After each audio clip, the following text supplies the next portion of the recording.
Border. This one will be very intriguing, I feel, from a G2 standpoint. This map is definitely one of the most oldest maps that we have available, and it's not really known to be like a G2 map in my eyes. Look, they really haven't played in a very long time. Rage quit. Okay. So I'm assuming we'll get through the ban phase, and then if he doesn't find his way back in, potentially rehost. But I guess it's down to what the teams want to call. Either way, there's just a little bit of back and forth jibber jabber going on between the storied history. Yes, as you were saying, Border. Just the one time though in Pro League this season, and that was against Penta in that was the final week of the first half. Yeah, and that's the thing, is they keep it as a secret. They, have a habit of, they hold secret maps. They are obviously synonymously famous with the phrase saving strats. I'm not saying they're saving Border strats. It's more likely that they just don't like playing Well, in a best of one, do they ever really get to that stage where they can play the Border? Not really. Best of Freeze is definitely much more of a kind of different standpoint to it. Yeah, so, it's one of those things on this map is you can look at it and you can see that it is a bit of fight between two teams. As I said, it became the kind of gap where Oregon was before, where it's tough for them to, test strategies and all of that kind of stuff. Yeah. Well, I know that we talk about them saving Border as kind of like a surprise map. We're going to go to a rehost. But yeah. Talking about the kind of surprise that G2 keep with Border, they didn't play it at all during Rally Major, apart from the grand final of the first map against Empire. Yeah. And to be fair, they kind of lost that one anyway, so it's not been the historic map that we're seeing from, from different teams where they have their favorite maps and we always see them dominant. Border is not one of those maps for G2, and OrgLess, they know that, so that's why they went ahead and just picked it straight up. Yeah, and I think that's the thing. As we said, these two maps were kind of response picks against each other. They see what the other has a habit of banning and what the other has a habit of removing. And obviously, everyone can always talk about the depth of a G2 strat book. Everything is weighed and measured. It's Sherlockian. They know exactly when to play the right puzzle piece. And, maybe obviously letting Border through for them is a conscientious decision. It's not a half-hearted thing. It's all got weight and it's all got merit, and I guess we're going to find out whether what the proof is in there and why they've let it through, because they knew that as soon as it was on the board, OrgLess were going to pick it 100%. Well, if you look at Borders like a map, it's all about the frags. G2, they have two Finns there who we know can go absolutely insane. You have Kanto and you have Uno, but you also still have Pengu, who, looking at that last map, had a phenomenal performance. What's to stop him doing it here in Border, where it is designed to all about get the kills? Pull out a cheeky ace, and I think to clutch an entire game that's been tightly fought, and it shows the caliber of player that was previously complimented in a team that has occasionally struggled, is fair to say. Yeah. He has consistently put up high numbers and consistently put up big performances, and it just kind of shows, again, that he can keep this going. And I guess, obviously, we'll see how that translates, because they started on Villa, which, yes, is a more tactically driven and slow, potentially driven map with heavy Monty tactics and with that slow pace. Yeah. And I'm curious to see what they lead in this time. Whether they keep the second half they had, where they were letting Pengu pick up these aggressive frag operators like Twitch and like Ash, and see where they go from there, really. You look at the bans for Border, there is some really varied ones. I think a Capital ban can be really common, and I feel as if that is one that G2 will most definitely go for whenever they see the OrgLess. They're a team who likes to kind of exploit that aspect of Capital being really strong in Border, the kind of positions you can fire out in behind half wall and in towards the B bomb site, towards concrete. There is a lot of great positions that Capital can be used and abused, and I feel if G2 will read into that, I don't think we'll see the same kind of weird shield tactic from G2, because it didn't work one bit for them in Villa. And as soon as they did switch off of going for the kind of Montagna pushes, their attacks did look better. Wouldn't say they were miles better, but a little bit something compared to having the shields. And it was that big decisive attack win that they did have, with Pengu then going on an entry fragger. I wonder if G2 will keep him on that role whenever he is playing on fire right now.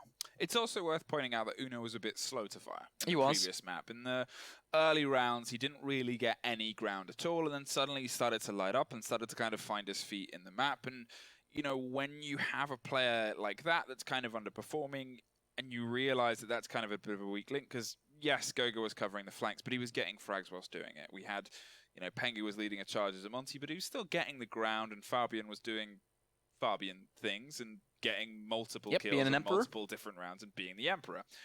And then Uno was on a 0 for a good 5 rounds. 0-6. And you think, okay, well, this is an underperforming. And then as soon as he kind of switched on, he started to find some kills and started to find some confidence on the defense, and the entire kind of team lifted around. It did. Everything just came together for them. Yeah, and you're wondering if that is going to translate now as they go onto a fresh map. They're starting on attack. I'm just trying to remember the way around it was when we got a quick look. Well, it was OrgLess who got the OrgLess got the map pick, so then it's G2 got the side pick, and if they did go for the attack, I think that's probably the better, because more times I watch Border, I feel as if attack have a lot more things going for them than the defense. Yes, defense have the amounts of destructibility that you can utilize with the C4s, and Maestro cameras can be very strong, and Echo drones as well, that we know a lot of the pushes are like really basic for the attack, but that's why I think it works well, because they are really simple and basic. Generically, attackers have always had the better weapon choices. Assault rifles versus SMGs. I know what I would choose, and that does portray whenever we look at Border, and I feel as if the attack, they do have a lot more of the control for it. Yeah, and well, I guess we'll have to see, obviously, when we kind of get into the map as well. And the thing about, as we've already talked about in this bracket, is it's getting intense now at this point, obviously, because whoever wins this goes through, obviously, to the semi-finals, but then it's BDS and Penta who are playing for a potential point there. And that's a Pro League team that's obviously had great showings in these kind of best-of-3 scenarios. Versus BDS, who were a bit lackluster last time we saw them, but have completely swept CL.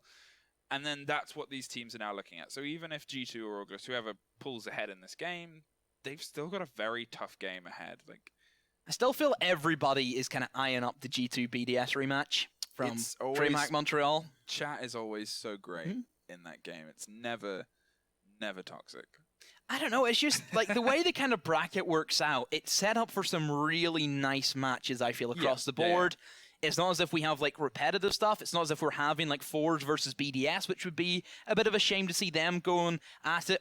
Ideal, I would love to see both Forge and BDS make it in, because I think that would be like a really big standpoint to show how strong EUCL really is. That's fair. I mean, obviously, to have G2, who have obviously been...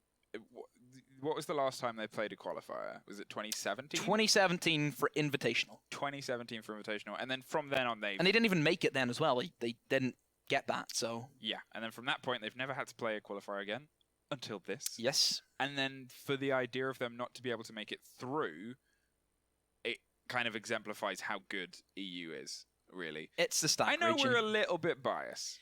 But we're not wrong. We're not wrong. You could be biased, and you could be biased and not wrong. It's just, we know that we're right, and EU has always been the most developed scene due to the copious amount of leagues that we have, the grassroots competitions, every single country in EU, because there's a lot of them. Look. There's at least 10. At least 10. They all have their own leagues that they can develop teams from. Perfect example is look at Na'Vi. Where did they begin from?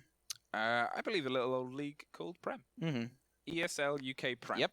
And then from that point onwards, obviously, they have taken over the world. You look at the French league, what they've done. I feel as if that's really strengthened the French teams. I think it's helped Vitality and Giants as well, give them a lot more LAN practice primarily for Giants, which was something that they were slipping in before. And hopefully that will we'll see results from that whenever we do see the finals in Japan, which is slowly approaching. We're nearly there, aren't we? Yeah, we now have a schedule for it all. It's a lot of early mornings. Yep. For Chat, who do you think's going to win Japan? Let us know. Let us know who you think's going to win. I know what you're going to say, and you know what I'm going to say. Well, we'll discuss it in the game as we jump back into Border, and we'll see how this goes. I know what you're going to say. You're going to say Navi. In fact, you're going to say Citizen. Yeah, sure. Let's go with that. No, I'll say Kenny. Kenny. Yeah. Kenny's the one that's going to pull it all the way through. I like how we've come in mid-conversation. Yeah, we've missed the start of that. I can only imagine what our... There's the bands, though.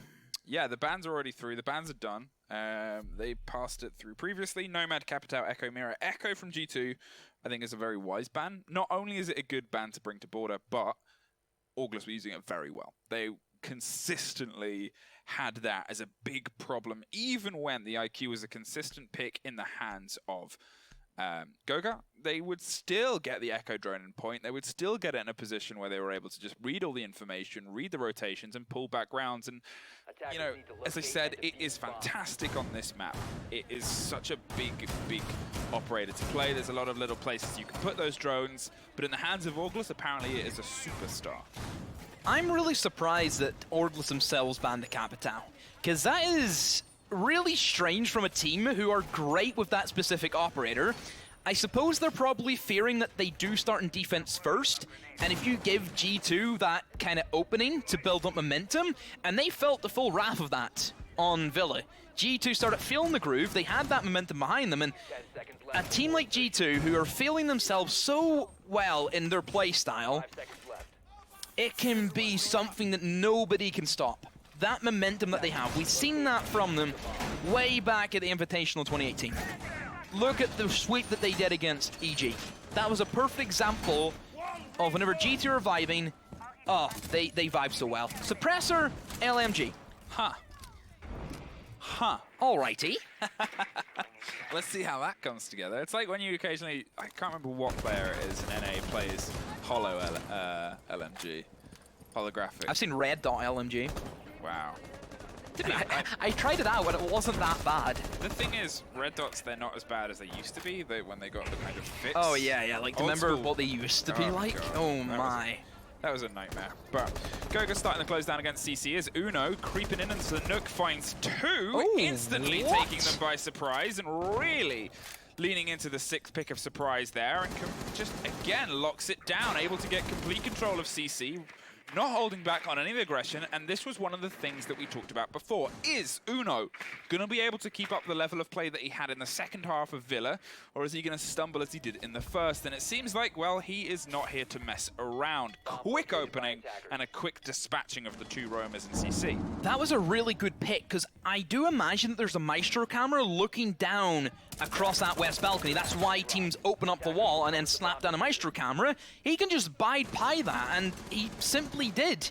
That was really great Nuke usage, and that just shows the power that she can have, specifically against Maestro. And we can't really fault OrgLess because they probably weren't expecting the sixth pick. I think that was Pengu just shooting through the window there. Yeah, that's just an upside down rappel again. But I don't think he knew, well, he might have known someone was there, and that could be wrong, but it looked like he was just trying to get rid of the shot. Amazing pick there from Draven against Goga, and drops him and at least pulls a little bit back in the favor of OrgLess, but he is at under half health. Has the alibis to offer a bit of supportive cover. They've left the entire wall soft, which is, well, it's a strategy, and I guess we're seeing if it can come together. Normally, you'll often see one of them soft and one of them hard if they go for a bit of a less passive take on this, but with Uno now still careening his way against point and taking as many kills as he can. The quick swings and quick attempts at the head are popping out either side. It reveals the alibi position, but we're now in a post plant. And now we're in the end of the round. Thanks to Uno, that round was very simple for G2 to get control off, and OrgLess, they had a very heavy setup towards that security, and whenever one man just walks in and sweeps you, that must feel bad. And whenever they heavily rely on the guys in security doing their job, once you lose both of them in that position, you've opened up so many different angles that you were hoping to use against the attackers. Now, because you've backed in a corner, they work against you, and there's even less stuff that the attack need to kind of play out with. So solely down to Uno making a crazy play, they have won that round pretty simply. OrgLess will go for the armory once more. And there's off the Nuke onto the Buck this time around, so I still suspect that G2 will go for the same clear and security, except utilizing the verticality that Buck can provide with the Skeleton Key, as he can go into detention and open up completely behind the computer desk. I'm wondering if OrgLess are going to go as kind of soft as they did on the armory wall, or if they're going to add a little bit of solidity to this point instead. They've still got the Maestro to be able to offer some kind of camera and angle and the big gun, but to be fair, they didn't even play him behind there. They used Draven on the alibi instead. Yes, pulled off an exceptional headshot, but it's one of those kind of situations where how often are you going to try and rely on that? Potentially going to throw up some alibis inside CC instead and buy some time and at least some information from anyone that might try and do a quick swing as they did so expertly before, but I guess we'll see how much extra protection is put around the sides and the back of the OrgLess roamers. Attackers are moving out to locate a bomb and defuse it. Setting up again for that security. Doing the similar kind of thing with the opening up of the wall, using the alibis, which we didn't really touch on the alibi and what she brings to the table for the specific setup. I like the idea of playing her in behind half wall whenever Capitao is being banned. That's why they did it, for that specific reason. I don't think it will catch anybody by surprise, because it's, you know, it's an alibi. We've ran through this. She's been out for like at least a year, and everybody knows what to look for in that scenario. It's pretty simple to get rid of them as well. You just have to like throw like a nade or even go below as an IQ and eliminate them.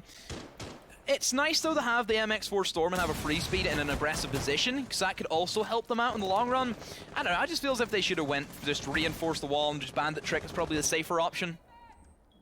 Yeah, I mean, that's the thing about it, is obviously they're playing a dangerous game and it comes with dangerous risks, but you can also get really, really big rewards, and they're trying to hope that G2, I guess, falls into it. The thing is, when that would have been super effective would probably have been on the last round, when they very aggressively and very brazenly pushed against CC. You had that open soft wall, you had the potential to maybe strike back, but now they're obviously they've beaten it once, and they're being slower and steadier this time, so they're less likely to fall for those kind of soft angles and soft holds this time round. And they're more than capable at gunning. They can take the firefights at the range they want to, and then from then on find ground. Now, slowly, Uno is pushing and creeping up towards 90, wants to get as aggressive against the shield as possible, as Pengu in the meantime drops Crine on the far side. Legion was holding the hard wall, but Uno has found his way all the way into 90 and takes care of the Maestro, and then finds the... No, doesn't find the Legion, but almost did with a great attempt at a double there. Still the damage payoff, though. Oh, Legion fires through, but Pengu still limits the last man on site, and it's just down to Rips. Had a phenomenal game last map on Villa, but that's going to be a no win for him. And G2, they will take round number 2. Looking at the breakdown of it, OrgLess are providing G2 with, I feel, too many potential options for great splintered pushing. Everybody from OrgLess are very separate from each other. They've extended towards that entire top floor, and if you spread yourselves thin, then you will be susceptible to quick two-man pushes against the one. And, well, Uno, I'm really surprised he didn't even kill the Legion, because you expect him to win those, being a great fragger he is, and I've seen him win those, you know, day in and day out. Yeah. But still, everybody else from G2 now starting to wake up, and I'm glad that Uno has gone off the ground running, because he was looking in a real dire straight situation the last time. Yeah, he's definitely lit up so far. They're going to opt for Bathroom Tellers instead, realize that the first hold and armory isn't working, but isn't going to opt for Vents. They're going to try and take a slightly less beaten path point and see if they can make something work from it. Bringing the Pulse is pretty much a given. You want to have that information, you want to have that control, and expect those castles to potentially go up around Armory side, potentially go up in the middle of the connector of big open like the seating area where you see them going up. Now I always forget the name of that door. And you know, they're allowing themselves to have a little bit more comfort, but also the option of rotating, because obviously this is a strict and sometimes a nightmarish point. If a team is quick, they can, well, take a lot of it apart. You've got to set up your verticality, and you've got to treat this as a top-heavy position because, well, that's what it is. This bomb site forces you to play one way, and that is hold the office for all your life. If the attackers do take control of office, you just don't win that round, because everything is vertical. You have a hatch directly above one of the bomb sites. There is even outside walls that the attackers can still open up. There's Fermat on the board still, so he can easily walk in and just plant beside Vending Machine if that upstairs cover is given to him. So OrgLess really need to hunker down and hold this as much as they can, and they have picked up a nice lineup for it. You have the Bandit and Mute for denial of drones, and of course the Thermite charges alike. I also like the pick of the Pulse, because that gives nice early information that Pulse can gather. He can play in towards the tellers in the actual bomb site, and he can feed information and see if they're setting up for east stairs. And because they have spread themselves across the other half of the bottom floor, then they can also see if they're pushing from security, and that's exactly where G2 will try and come in from. They slashed above, so I think they have a suspicion where OrgLess are holding from, and they're going to try and execute that. Well, now they find themselves in a position where they can start to break their way across. And yet again, Kanto, well, he's on the upside down rappel, but it's Uno that actually opens up the frags against the Pulse. Big bit of utility off the board and a big bit of operator. Uno does get picked off by the cover there, but Fabian finds Cryan. It is trade for trade, and so far G2 are still the body up. Now it's just a matter of closing against the rest of the top floor. They've dealt with the 2 people beneath, but this is still the main bit to get over. The main hump is this office. They're pinging drones repeatedly, not 100% sure. I think he wants them to move it out of the way. Or just Thatcher. He wasn't pinging the drone, he was pinging the wall. My mistake. But hey, who knows? Maybe he's just saying, hey, look at this drone. Now I'm going to blow this wall open. And it's becoming less and less of a playable space for OrgLess. Have rotated down to the bottom of the central staircase. And I guess let's see if they can find anything from it. Still, OrgLess have control of Office. It's not looking too good, though, as G2 have opened up a way into Fountain and will start to pressure the remaining defenders. Goga, first man up to bat the cage, and still, OrgLess haven't shifted. We did see Rips run away, but still Bandit lurking. Oh, say that. He's disappeared as well. So G2 now, they've completely took control of the top floor, and basically OrgLess has said to them, you know what, we're not going to die for nothing, and oh, Rips, you did die for nothing, my man. He tries to peek in towards the holes that was made by himself, and will meet the other end of the barrel from Pengu. Prano inside of server. I don't think he's going to be in a great position to even stop the plant if it comes in, and he has to make a big-time play as there's the angle being held from the flank. Sophia fires on through, and there's Pengu the cleanup. How's G2? 3-0 lead. And this is the power of the attack. Yeah, G2, this is, I guess, what we've kind of expected from them all tournament. We didn't really get to see this in the first play day, though it was 2-7-4s it was against Existence, which is technically a tier 3 team. They didn't really have the prep. They didn't, well, as far as we know, they didn't have the ability to get as much prep on them. It is a long-standing team, though, so I'm sure they did find some. And now this game as well, the first map went to Max OT, but this is, well, this is World Champion play. This is G2 at their G2-iest, and so far it's going very well for them. They're able to get all of the angles they want. It seems like it doesn't matter where OrgLess set themselves. There's always at least 2 G2 players watching every move and able to pick up any of the frags and refrags that they need to. And then from then on, it just seems fluid. Every single step is a step closer towards the point. Every single movement and motion is ones that take them just, you know, ever so closer to actually getting inside, which was, as we said, kind of a struggle in the previous map. So will be for the ventilation and workshop now for OrgLess. Haven't had a good start for their defense. Losing 2 armories and straight away with the loss on tellers, you're probably going to be feeling up against the wall and feeling as if you can't really break down G2 on the attack, which has looked clinical in so many spots. The way that I feel G2 have kind of took control of the roam game, which they didn't really show us in Villa, it's been night and day. Yeah. Don't know if it's just the map, and perhaps this is the reason why they have been saving this map, because teams now will realize that, hey, they're pretty darn good at this one. Yeah, it's a uh-oh kind of situation, I think, at this point. What have we done? Because, yeah, they don't really have as much prep on them, it seems, as they did on Villa, because, well, they don't really see G2 on board. It's kind of like in the movies where the big, massive, muscly guy would pick, like, the weaker guy, but the weaker guy would all of a sudden be like, yeah, you know, like a god and just win the fight. Yeah, yeah. It's kind of like that, isn't it? And you don't expect it. Currently, I don't think OrgLess have expected this kind of push and this kind of tenacity from G2, and I guess maybe that's why it plays into, well, G2 being G2 is they're so good when they can do what they need to do, because it's really hard to counter them when they're this good at working everything out. Pengu, yet again, getting the opening frags and squaring off on Uno, 2 for 2 in terms of who gets first body dropped, and now it's just a matter of, well, following it up with the rest of the aggression, the rest of the assault. Uno forces the man out of CC and takes control above, sees the alibi and sees the slightly messed up destruction. Yes, half of it still standing somehow. I like the fact that Uno has just changed everything about his playstyle compared to Villa. He is pushing in what we expected him to do and just hunting for the gunfights. He's hungry for the kills, and it's paid off for them. Giving G2 that early lead every time has gave them such a strong control. It's forced OrgLess into the back corner, and, you know, they set up for the security, but it hasn't really done anything. It just gave G2 the access to go ahead and take control of that, get a kill while they're there. KS, who was upstairs, has since then rotated below. But then Kanto does swing it back in. Kanto's been great at kind of getting those mid-round kills where it looks as if it's not really going in anyone's favor, and he just turns up with some kills. Yeah, he kind of, in the meantime of everyone doing something, Kanto is on secret Kanto mission, and it repeatedly comes up with great Kanto results.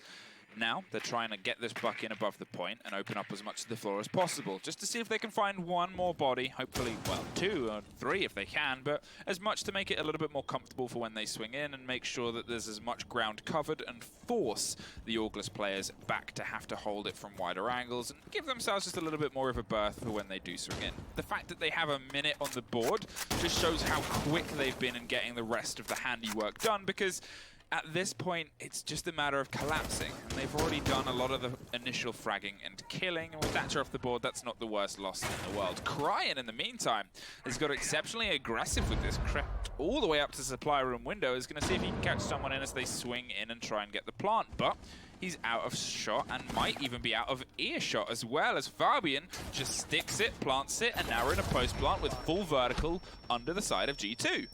This is just a standard B take. They've took control of upstairs, they have the angles being made by the buck, and everybody else just now has to sit back, relax, and wait till OrgLess throw pretty much their entire bodies at G2. Both of them will take up a central stairs position and try and retake towards top floor, but hey, look who's there. It's Uno, he's ready for it, and even the man in the window, it's Pengu. G2, 4-0 they go. And my word, Fluke, this is not Villa.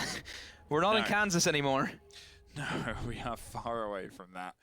G2, again, looking very, very good, and every round seems confident, comfortable, and everything is kind of, well, it's a little bit of a lost fight for OrgLess. They seem a bit confused as to how to battle back against this, and that's fair enough, because how do you take apart a team that is this precise with their collapsing? As we said before, every single trade is set up perfectly. They've cached their balances, and they know how they want to try and take this apart, and so far everything is kind of falling together. And without a counter strap book in the hands of OrgLess, it's, well, becoming a harder and harder fight, because they don't really know what G2 are going to do next.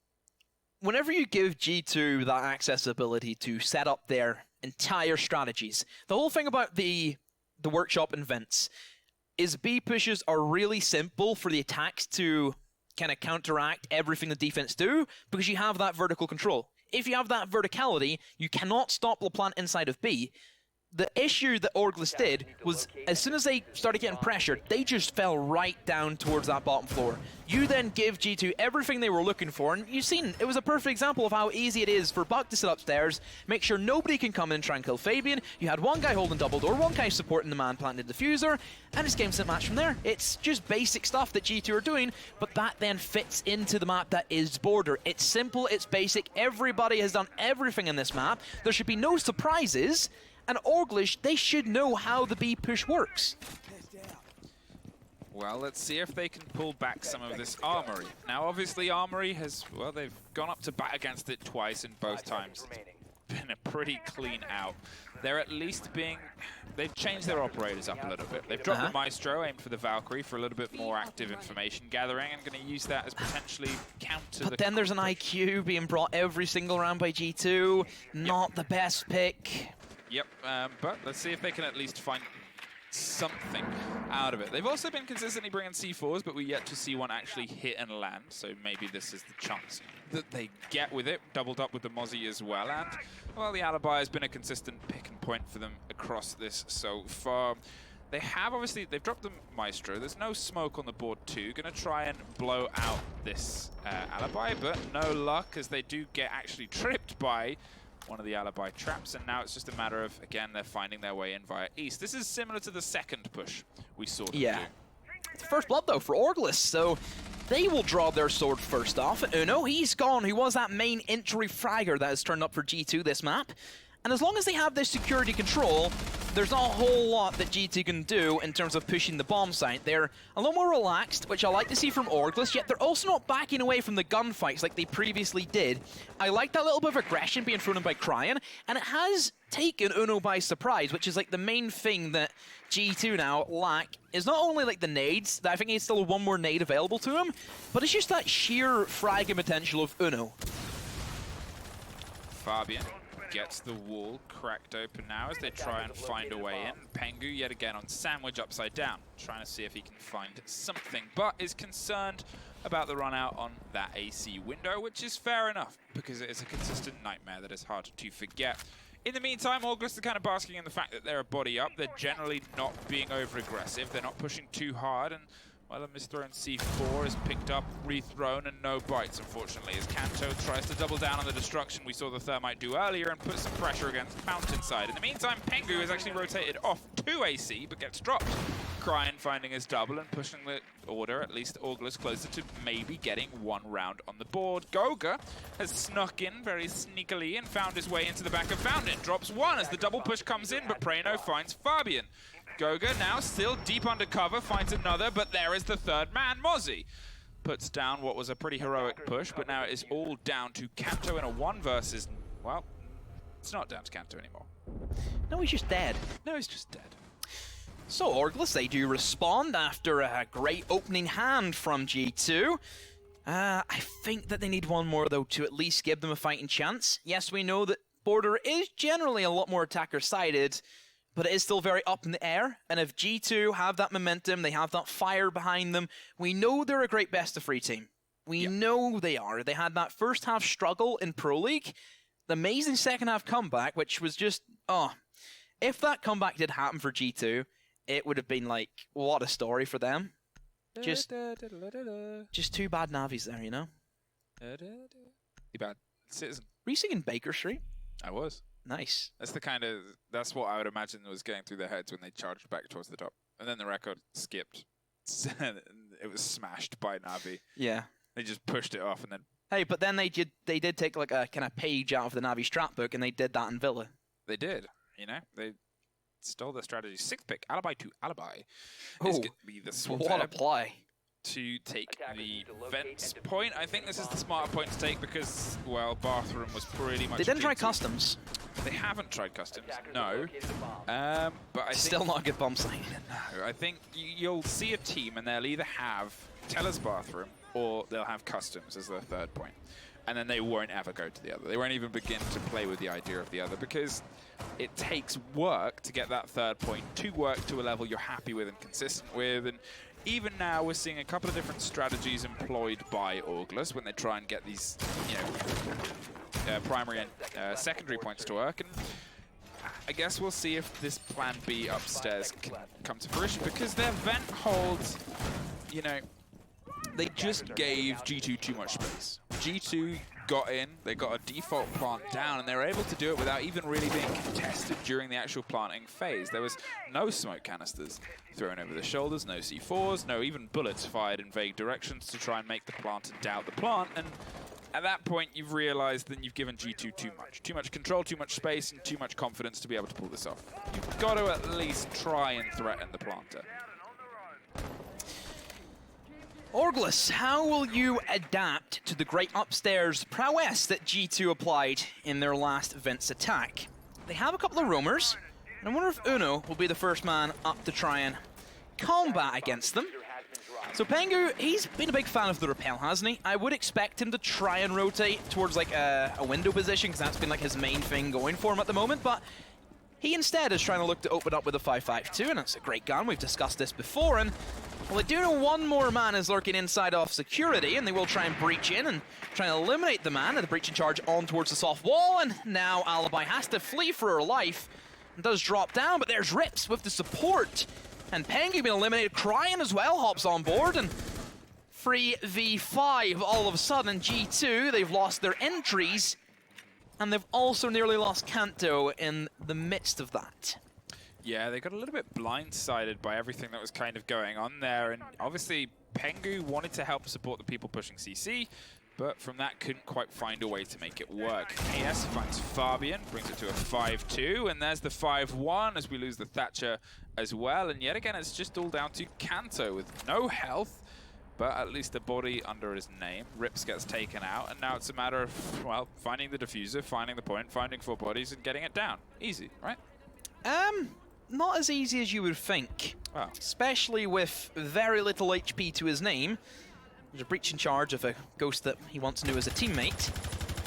And yeah, just for G2, I don't know, it's kind of came down to how their coordination is falling off quite a bit. Like, you look at, what they had, it's just completely went downhill. You take, for example, that first round where Uno was simply able to walk in. If that's just perhaps a bit of an adaptation for OrgLess, yes, we could agree with that one. But overall, G2 just sleeping a little bit. This is their last round, and we'll see if the split will do perhaps OrgLess a little bit better, because they are still on the back foot of a 4-2 defeat. Well, with the breach charge being taken out by some nifty shooting, and now 4-2, we put ourselves onto the turn of the half. Can G2's defenses have as much energy as they seem to about on the first 4 rounds of this, and their Villa, which was obviously very well put together? Or can OrgLess, now that they have to physically read G2 during the round, keep up this momentum shift that they've managed to pull on the previous 2 rounds? Armory, straight off the rip for G2. Lineups, let's have a little look, and perhaps that may lead us to believe what side of the map OrgLess will try and push into, and also perhaps what G2 will try and hold. See a Twitch being locked in, so that's probably for the fragging potential that we know Cryan, he's another one of those really solid, firm players that can play these kind of operators that we know he could just explode onto. G2 nothing out of the ordinary. Pretty basic. Yeah, obviously they've swapped Fabian from the Maestro to the Valkyrie, going to use those for the long-range informations, and potentially you've got the Doc if you want to play the long-angle fights. You've got the possibility of Bandit, so I'm assuming they're going to try a more aggressive hold against, at least, maybe one of the reinforcements on Armory side. You can see they wanted to play with the reinforced shield there, and Pengu was trying to put it on the corner of the Armory entrance. They've got, obviously, 90s being covered, and they're going to throw in Fountain. I'm just curious what they're going to try and hold on to. Because definitely what we've seen from OrgLess so far has been, I would say, a more rarer seen defensive style of leaving Armory Wall soft, trying to use it as firefights, as like just to try and sway the opponents, and then utilize a more office-centric hold. But hey, well, it's G2. They're a team that consistently tries to push the envelope and then tear it up and then remake it and whatever else they decide to develop and do. And there is the Valkyrie camera going up for, again, more aggression on the side of G2. They will also extend into security. This is something that OrgLess also went for, and they have actually put up a little bit more, I think, emphasis on the kill holes that are being made. They have a lot of long angles that I feel Uno can definitely utilize, but he's not going to be doing any of that this round, as he's been picked straight off the rip by Rips. Again, it's not good to see Uno falling short again. What's that, like the 3rd round in a row where he's been the first blood? He's second. Last time it was second Pengu time. down Okay. from Rips, but he's had a habit of being one of the first. Like first or second, he's been around about that area. Which is strange because in the first 3 rounds, he was the first kill. He got the opening frag twice in the first 3, and now he's been the opening death twice in the past 3, and it just kind of shows the swing that's gone in the favor of OrgLess now. They've put another body in the ground as Kanto on the Jaeger suffers a fate, and now it's just a clinical kind of push down from OrgLess. And this is one of the compliments we gave them previously, is when they are working and reading a team, they are very, very good. Now going to rotate and swing slightly further back towards the reinforced shield and try and hold the angle around the side of the cracked wall, but again, it's just kind of a 2-factor hold. You lose the first wall, you eat utility, you pull back to the second, and at least Fabian finds one from the side of east stairs and is going to rotate out there as Draven is in a little bit of a tight spot. The movement and the Thatchers are coming over the side, and the smoke stems the push and stops them being able to lead immediately into the back of that Thatcher, and now they've found themselves a little bit of a stop, but there's a minute 20 on. More than enough time to OrgLess to reevaluate. Oh yeah, there is tons of time to get the drones in, to get the utility flying, and the kills dropping on the feed. But I think they kind of need to get another one, because it is still risky in a 4 versus 3, with Pengu alive well behind the shield, and still having those toxic babes available, and Goga, he has firm control of Office, but I would like to see him potentially go for a flank with no Nomad off the, no Nomad being played there as it is being banned. I always hate that, no Nomad. It's always a bit weird, isn't it? Well, Rips is ready and waiting to, no, rotates off as Fabian is about to swing back round, holding 90 and seeing if they can catch somebody, but That's 30 seconds gone from the time they had a close swing, but Fabian reacts quicker, and now that is a very, very big kill, bringing it back to a 3-3. Goga is there to double down on the long arm fight there, as IQ is looking for another way in, but with Fabian still causing shenanigans and issues, able to find another cry-in from beneath, and Pengu finds Prano on the front, and now it is just Rips on 90, and now it is no longer Fabian Emperor with a 4K. The Emperor has arrived. Even though he's not going to Japan, he is definitely playing the part. Wow. I don't know how they've managed to pull that off, but OrgLess just pushing in one by one. None of them like really grouped in towards like the actual breach. They were trying to hold flanks. I think they were fearing that there was still a C4 on the table. That's what I think that they were kind of scared of, where in reality, they could have walked in. Took the one versus how many against Pengu. Sure, you might get one of yous, but that automatic trade out will be there. Very weird. Especially after, you know, obviously kind of lost his life very early on. He went for something aggressive underneath. You went for a spawn peek as a dock with an ACOG, and yeah, that sometimes works, but you've got to go against a team that hasn't really woken up. Talking of being awake, Pengu, 10-2, a 5 KD right now. Yeah, most of that from the attacking rounds anyway. That is a fantastic stat to be leading in with. Obviously came off the back of an ace as the final clutch round in the previous map. So, Pengu, that man wants to go to a major. Of course he would. Why wouldn't G2 want to go to Infight? This is everything for them. To not go to the tournament, which is gave you back-to-back world championships, you need to be there. You need to be there. He's trying to make it happen as best as he can, and with the caliber of that player and the rest beneath him, you can only assume that all of them are trying to follow in his stead that he is setting, castling up and adding a layer of protection as they go down to the vents point. But again, it's a very top-heavy point. Like most of the second floor points on first floor points on border, you've got to reinforce the second floor, set up the hold. Goga on the clash this time. They're going to swap it off. Usually you see Fabian bring the operator, but Fabian instead wants to roll on the smoke, and they're going to let Goga do the clashing duties around this time. And G2 are a team that have, when they use clash in a more standard way, they're exceptional. They're a great shield team. They have a history and a habit of using it on the attacks.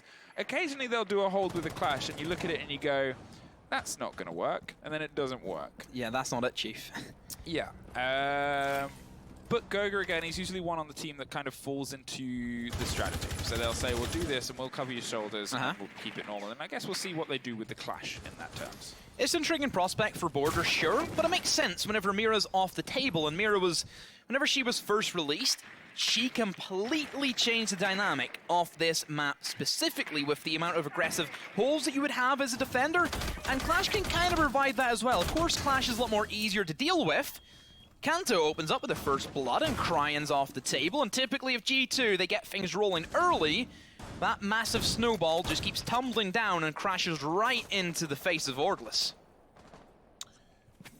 Well, they're still creeping their way across this top floor. It's a great multifaceted attempt here from OrgLess as they've got bodies on every single side of this top, but they've still got to get through a clash who's just trying to hold pretty, and that is both Sophia charges now thrown at her. Yes, she's on a fraction of health. Anyone gets lucky to catch an angle on her, and that's it. Good night, Clash. But for now, she's still standing. She's still able to hold this close wall and just be something to stem the tide of OrgLess. In the meantime, you can hear the mounting pressure against the opposite side. You can hear the self-destruction against office wall, and they are breaking via fountain to see if they can collapse upon them whilst they just hold the angle from 90. Again, if they can make a mistake, that's it. Good night, Clash. You got to make a mistake first. You can also see that Uno is playing it as if it is a mirror window. He's using the power of that operator to the best of his ability. Has taken a lot of damage though from that earlier peak, but still, as long as he's alive, and there's these massive crossfires being established, and if Kanto can just play the way he's playing right now, which is very sneakily, there should be no issues. Pengu trying to go for a rotate, but, oh no, Ripsy should have had that, but unfortunately for him, he loses that gunfight to some great pieces of skill using the UMP from Pengu. Now 4v2, and KS, Prano, How do you do this one then? What wizardry have you got up your sleeve? Well, if I'm honest, it looked like a really good response there from the sides of G2. If you didn't see, it was Fabian that got dropped down below. He was the only one on point, and at that point it kind of read, oh, they're just going to try and hard push past our top floor. They're running out of time. So the rotate from Pengu to find the body had to come, because it had to allow G2 to be able to push into offices to then get the drop down and get back to point, because otherwise, if the pair of Thermite and Thatcher had been able to get through, they might have been able to get the diffuser down and get in a, you know, it's not an easy situation, but it is a situation. However, G2, 6-3, looking down the barrel of match point, and it has been a 6-2 even, and it has been a convincing match point. It has been, you know, as we said, across both their attack and their defense, they've been coordinated, aggressive, and, well, G2-esque. Whenever you see G2 excel where OrgLess didn't, then you know it's one-sided. Villa was a bit of an anomaly, where both sides were struggling in either end, but also making up for it on their better side, which of course was that defense. Whenever G2 are winning on both attack and defense, and OrgLess are winning on neither, then clearly it's a one-sided affair, and G2 have all the power going into it.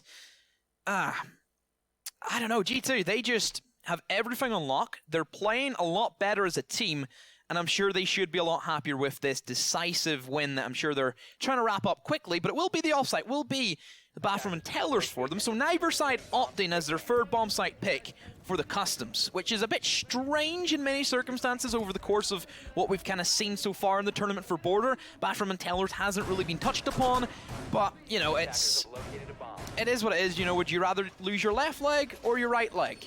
That's the thing. And I think it's the hard thing for OrgLess as well, because, you know, obviously we've already kind of talked about this before, is G2, they consistently banned Border, it was up on the table, and then OrgLess picked it. And now it's kind of reaching the level of you've fallen for the classic blunder. Yep. You've chosen this map that I have, you know, like, it's that level. It's just a master plan. Yeah, and I think if you're ever a team and you're up against G2 and their insta-ban isn't banned, just don't pick it. Just leave it. Just go somewhere else where you have research done, because that big brain, they're playing their best trap cards. It's got the M870. I don't like to see those. You don't. I don't like them. Cryan fires through, and he's on the Ash now. R4C eliminates Goga. Valkyrie. C4 sure off the board, but I'm sure that the Black Eyes have been distributed about, probably I'd say about 50% of the map. That's kind of what you want to try and cover in the can't get the word out. I forgot how to say. What are you trying to say? Spell it. I've completely just farted, and I don't know, like, just my brain is just collapsed. Oh no. Do you want me to take over? Yes, you take over. I can't think of the word I'm hunting for. Okay. Well, they're trying to bandit trick off the thermite charge and almost get it preemptively, as they're just going to play against this wall as aggressively as they can. The pings are coming out, and they're not actually going to try and trick it that hard, and Bandit just runs out into the firefight between Prano and the other body in the stairs, Cryan. And it's a curious decision, and it's one that, well, does not work, unfortunately. G2 on the back foot. How can they try and recover this? Doesn't look as if they have a lot to go off. There's not a lot of information being gathered. I'm sure that Rips has the IQ scanner out and tries to eliminate those Black Eyes, while he also does eliminate Fabian. Now Kanto and Pengu, all to do. Don't think they'll pull this one off. It's just odds are against them. Too many men for OrgLess, even the plant coming in, and it's always a tough one to see whenever that kind of offsite. You want the offsite to work, but it's so difficult to defend, and it just shows how strong the attacks can be. And just similar to what G2 did against the third pick bomb site for OrgLess, well, history has repeated itself. Yeah, that was very clean, and it was a flawless. I guess you can't really get much cleaner than that, but they had all the angles covered. There was some questionable moments there from the side of G2, but otherwise we're opting back to go to Armory Lockers Archives. Now, obviously, it's not the biggest deficit in the world. OrgLess are only 3 rounds behind, and if you think in the previous map, it was a 5-1 at the turn of the half, and then it came back to an 8-6, so almost max OT. So the game has the potential to keep having legs. However, this is G2 on a very strong roll right now. The 3 rounds they've dropped have generally been them pulling off rather than OrgLess stepping up, and I guess it's to see if OrgLess can try and find that last bit of wind as their last hope to pull 3 rounds, put it to OT, and then potentially a map 3. It's going to have to be one heck of a clutch from them. They have everything up against it. You're staring down the barrel of Series Point. You know that G2 have the collection of the bomb sites that are favored to them, that being the armory and the ventilation unit. G2 now, make sure they don't throw. Make sure they don't choke. Like, we've seen G2 choke in the past. You know, it's every team will face a choke at some point in their career. It's just how can they get over that? You think of different teams that have had a lot of tough times with choking. NA, just to name a few. I say name a few, just name a region overall. But it's just, whenever you're staring down like a choke, it comes down to your mentality and how well you can actually prepare for it. Can you prepare for a choke? Is that possible? I feel as if you can, if you have like a really good like mental coach to help you. That's the thing, you have the mental coaches. There's ones in place to kind of help the psychology of a team. Obviously, we briefly touched upon the support staff of a esports team earlier, and we kind of said, well, some teams, they'll have different roles. Like Secret, I believe they've got 3, and it is Rousty, who is the one that is in charge of the kind of psychological side of the game for them. But then you've also got teams that have opted for just one coach that becomes the manager, the kind of... I kind of think to Astralis, a team that we don't have in our specific game, but just in the world of esports, they were a team that was always known for choking semifinals. You know, time and time again, they choked, and then they finally got it fixed. They had a mental coach being brought in, and since then they went on to dominate their respective game. Yeah, and that's the thing about it, is like, you've got to realize that this is all high intense stuff. You're trying to be at your best for a long period of time, and you know, and when you slip up, it's not the end of it's not the end of the world, sure, but it can often feel like that because every game has weight for the most part. Every single round has weight for the most part, and it's trying to find that sustained level of emotion for that long a time.